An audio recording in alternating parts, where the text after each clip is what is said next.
Bangladeshi fans. আমাকে যারা বলে যে ভাই আপনি ক্রিকেট ছেড়ে ফুটবল এলেন কিনা, আমি বলবো ভাই মানে আমার ব্লাডের ভিতরে রক্তের ভিতরে ক্রিকেট মিশে গেছে, কখনই ক্রিকেট ছাড়তে পারবো না, কখনো। আমার লাইফের কষ্টগুলোকে ভাগ করলে অর্ধেকেরও বেশি কষ্ট আমি পেয়েছি শুধুমাত্র বাংলাদেশের ক্রিকেট খেলা দেখে। মাঝে মাঝে রাগ করে ভাবি যে আর খেলাই দেখবো না।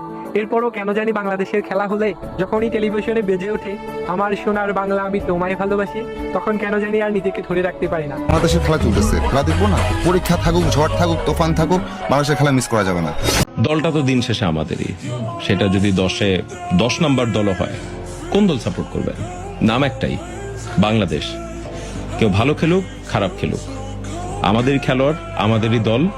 আমরা সব সময় দলের সাথে থাকবো, রাগ করব, অনেক ক্ষোভ অভিমান থাকবে, কিন্তু দলের সাথে থাকতে হবে। কারণ হেরে গেলে রাগ অভিমান, তারপর আবার বাংলাদেশের ম্যাচ আসলেই সেই একই আওয়াজ, গলা উঁচিয়ে বলা বাংলাদেশ বাংলাদেশ। এই হলো লাল সবুজ দলটার ফ্যানদের চিরচেনা চরিত্র।